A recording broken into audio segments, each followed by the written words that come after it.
Hi, everyone. Welcome to the Silver Years. My name is DK, and I'm very happy to be here, and I humbly thank you for joining me. Today, I'd like to talk about the sibling pecking order within the family dynamic.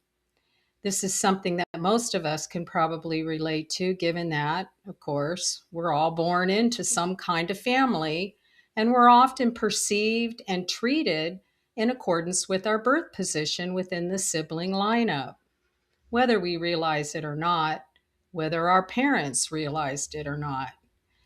And it's apparent that where we land within this pecking order will usually have some long term influence on our experiences, successes, and challenges in adulthood.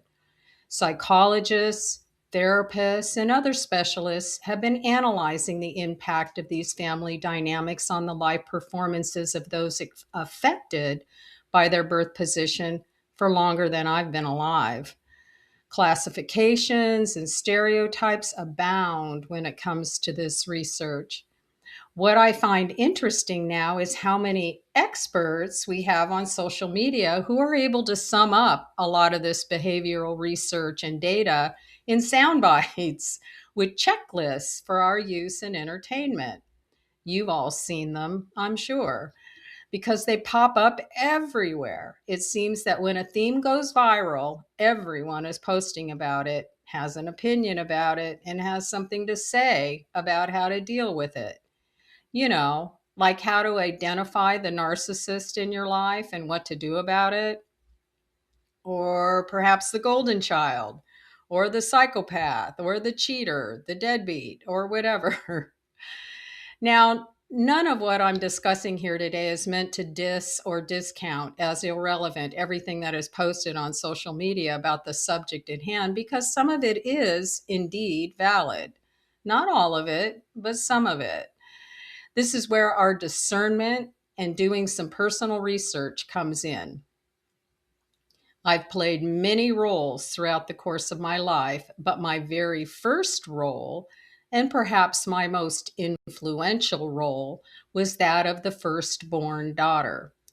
So, what I thought I would do is review some of what's being posted online about the firstborn daughter and either validate it through my life experiences or not as applicable. Please know that I can only speak from the position of a firstborn daughter, since that is the role I was assigned at birth. A firstborn son would be a different experience entirely and not the same. Nor can I speak for someone who is an only child or for the siblings that came after me because I didn't live their place in the pecking order. So, this video will only address traits associated with the firstborn daughter and the role of oldest sister.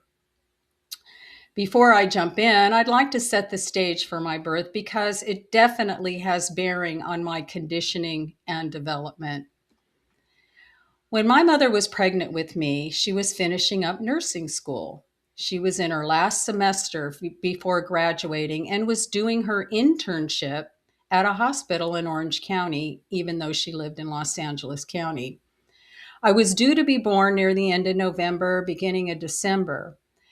The college she was graduating from told her that if she gave birth to me before the semester was up, she would have to quit the semester and take it over again after I was born. Now, this is not something you tell a woman in my family, especially given our propensity for finding workarounds in a limiting society. While this form of discrimination would be unheard of in today's world, remember, this was the 1950s. Women had little rights and little say in bending the rules established by the bureaucracy. Of course, my mother knew I'd be born before the semester was up, but she had no intention of doing that semester over again, so she devised a solution. She had my father make a plaster Paris formation of her 8-month belly and pad it with foam rubber with straps to hold it in place. Clearly, this is long before the days of the realistic neoprene moon bellies a lot of the elites and celebrities wear now for show during their fake pregnancies. And no, I'm not kidding on that one, by the way. But don't take my word for it. Do your own research and discover for yourself how things are often not what they appear to be or as portrayed. Anyhow, my mother went into labor on a Thursday and delivered me that morning at an LA hospital on her way to work. She called in sick. And when she returned the following Monday, she showed up with her fake belly in my place, which she wore attached to her body after just giving birth, mind you, for the next several weeks until the semester ended, while I was at home with my grandmother. Her graduation picture, very Florence Nightingale like, with the wool cape and the vintage nurse's cap and all that, shows her fully pregnant with a baby that wasn't there. No one ever knew, and she graduated as planned. It was almost exactly a year later when sister number two came. 14 months later, sister number three came. 2 years later, sister number four came, and 15 months later, sister number five arrived. All said, within the span of about 5 years, I became the oldest, the big sister to four siblings.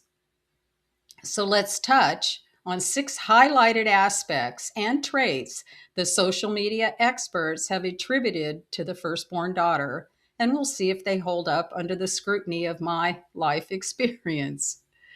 Okay, here's the list because we got to have a checklist.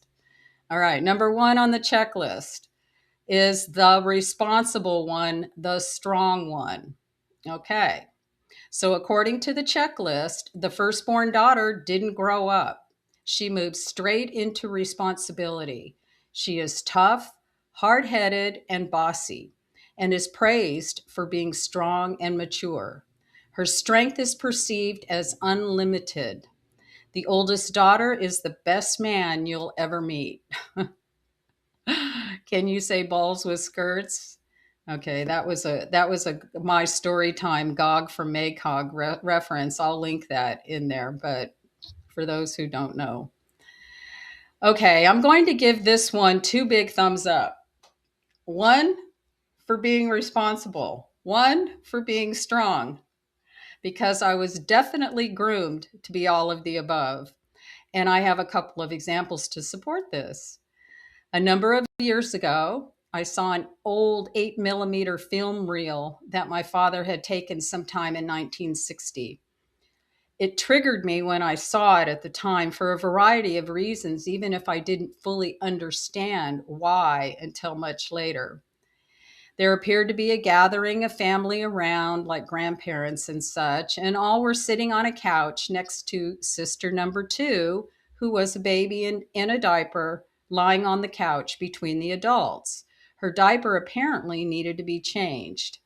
The adults were laughing as I waddled up to my sister with the diaper in hand to change her pants, while still being in diapers myself and barely old enough to walk.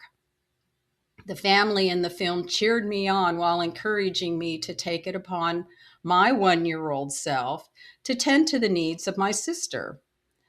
On the surface, it appeared all good and fun, but the reality was that became my reality. And I became responsible for the care of my sisters in ways no child should be. And unfortunate, I find this to be an unfortunate tendency in large families, I think.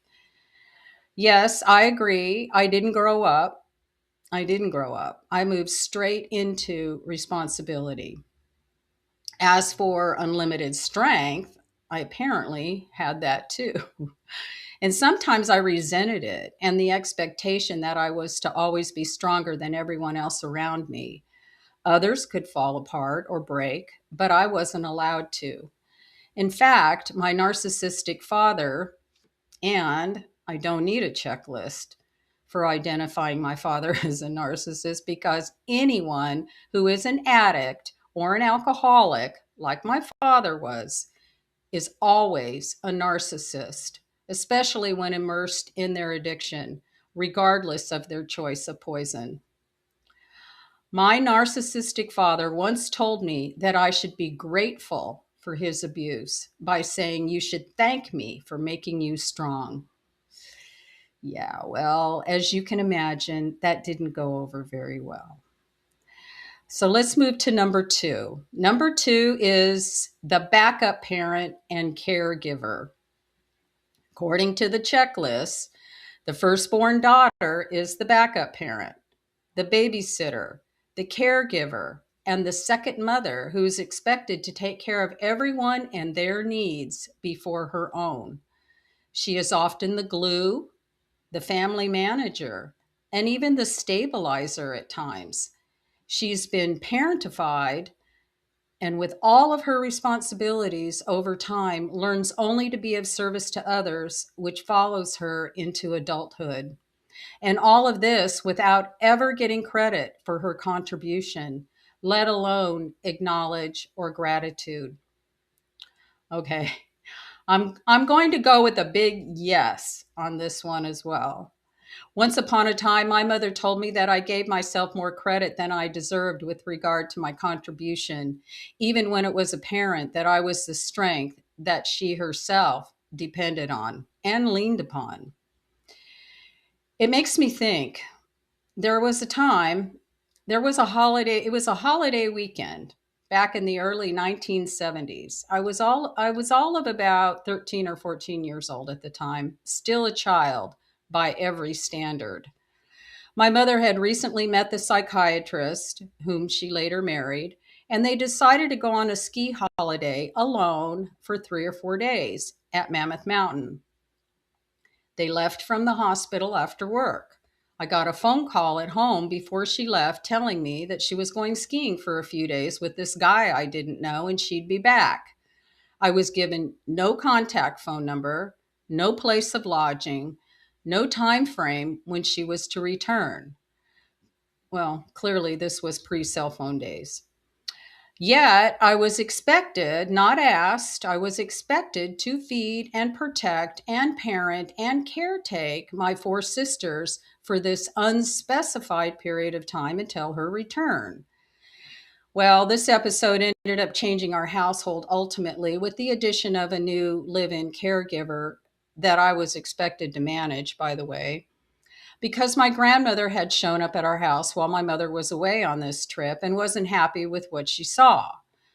Frankly, my grandmother didn't have a lot of room to speak, but that's a story for another day. All right, let's move on to number three, the fixer.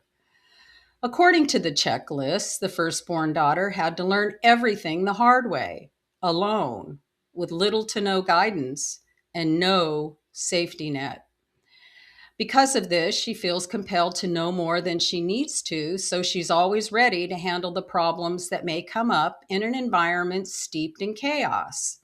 She's expected to teach the lessons she was never taught. She had to learn how to self regulate while holding everyone's hand as she stabilized people who didn't have to grow up fast like she did.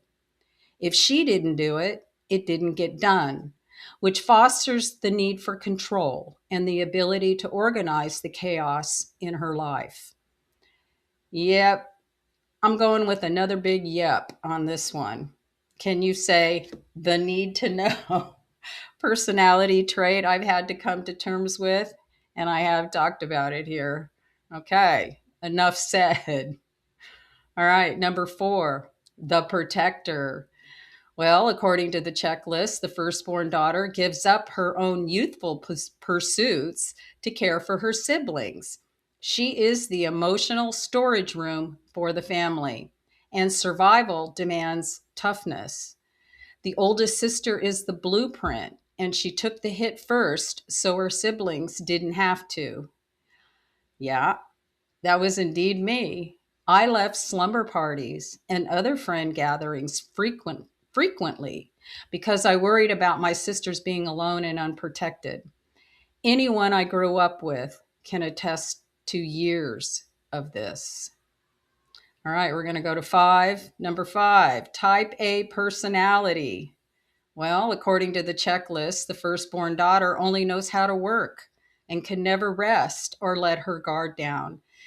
She is trained to never ask for help And no one helps her even when she does ask because she's expected to not need help.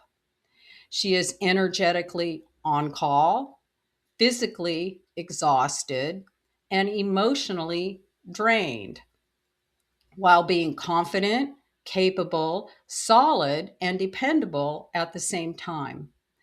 She learned how to read a room before she learned how to rest. There are three things she cannot seem to do: take a break or ask for a day off, ask for help, and not filling every moment with work. Again, another big yes here of these traits. In fact, when I was working at this big bank in the early 1980s, bank management brought in a group of consultants to assess the personality types of every employee in the bank.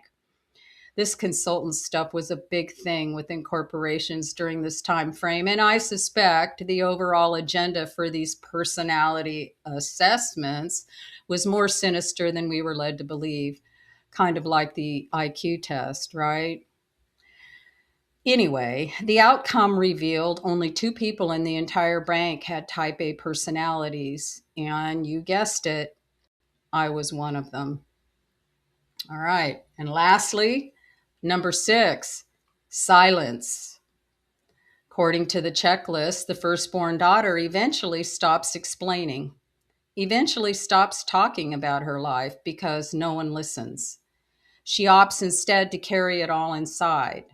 She becomes invisible and discounted as her siblings move on with their lives. She rarely gets credit or acknowledgement for her care or contribution. Whew, all righty then. I'm a 6 for 6 here. I went silent years ago, especially after 3 of my sisters threw me under the bus in exchange for what?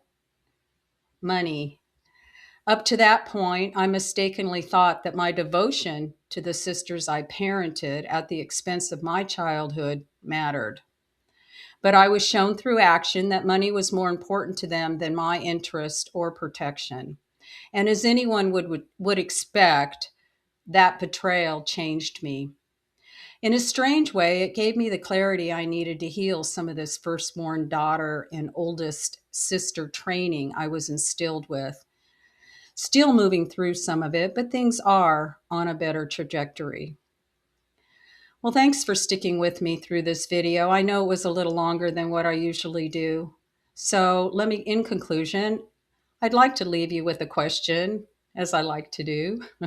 How do you feel your role within the family dynamic was impacted by your birth order? Please leave your comments below. I would love to hear your stories. So until next time, be well, choose love, and thank you. Thank you for listening. Goodbye for now.